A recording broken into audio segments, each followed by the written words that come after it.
Ir-relazzjoni bejn omm u bint, il-qtil, Gaddafi u l-ġrajiet il-kbar tal-istorja huma l-koll komponenti importanti fir-rumanz Castillo, l-ewwel rumanz li Clara Zoppardi kitbet għall-adulti u finalist tal-Premju Nazzjonali tal-Ktieb.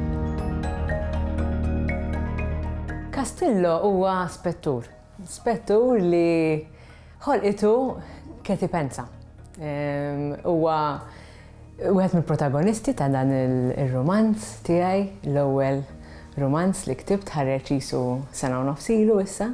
Huwa spettur li beda jagħmel ħafna ġid, ġej mill-klassi tal-ħaddiema, l-għan tiegħu kien dejjem li jgħin l-irminu batut li jara kif jħarġeb il-ġustizzja u jara li dejjem jagħmel it-tajjeb.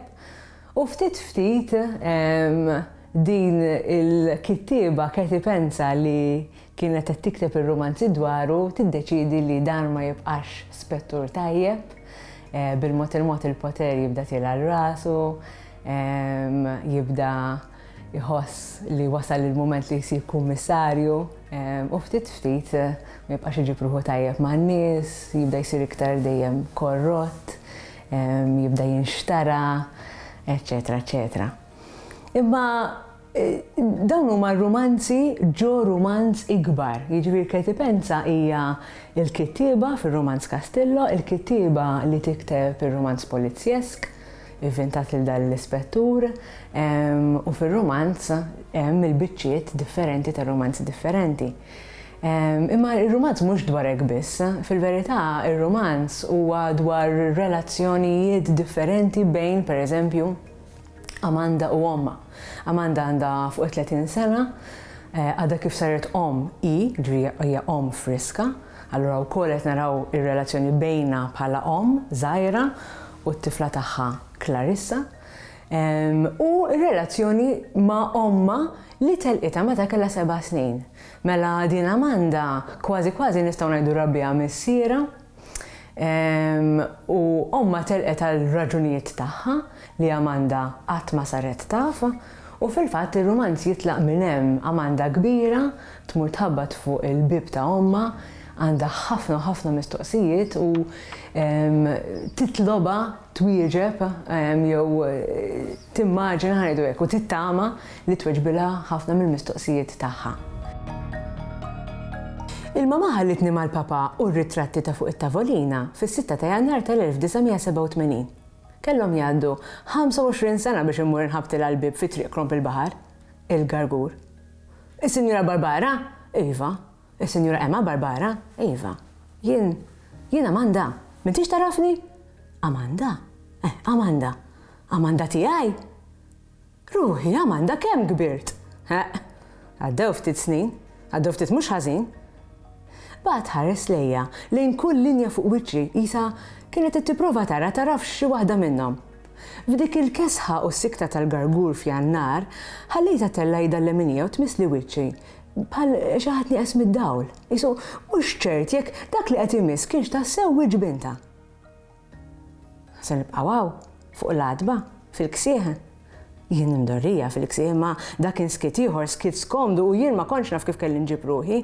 Se nħallik mela niġi darbora fil-każ.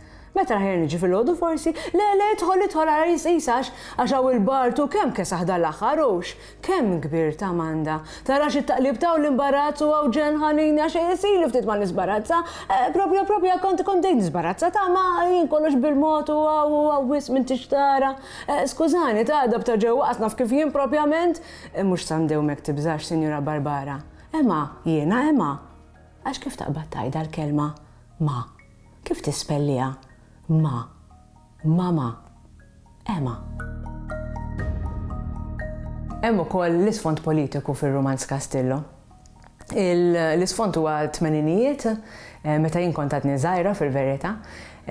Niftakar ftit għata l-affarijiet mhux ħażin għax intwilit fis-77, imma anke għalija dawn iż-żminijiet kienu żminijiet imħawdin. Isni anka ma ta' kbirt qatt ma sirt naf eżatt x'kien hemm vera, x'ma kienx hemm vera, li ma storja għandi nemmen, jekk hux il-naħa tal-familja Tommi, naf jekk hux il-naħa tal-familja ta' Messieri. U dawn it-turbulenzi kollha li ġraw fit-tmininijiet daħħalthom b'xi mod fir-rumanzi kollha ta' Katie Penza. Jiġifieri Castillo fil-verità huwa l-ispettur li jipprova jsib ħanajdu hekk it-trufijiet ta' turbulenzi għaddejjin fi żmienu wkoll.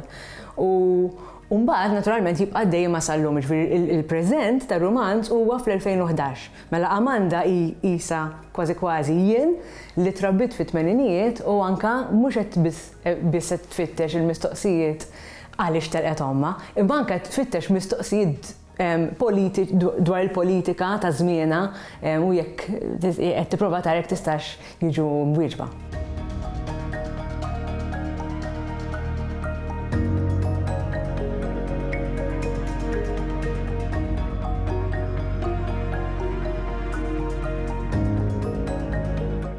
Il-Sinna jixtieq jirringrazzja lill-Kunsill Nazzjonali tal-Ilsien Malti, lid-Dipartiment tal-Malti fil-Fakultà tal-Arti l-Università, lill-Ministeru għall-Edukazzjoni u x-Xogħol u lill-Aġenzija Nazzjonali tal-Litteriżmu.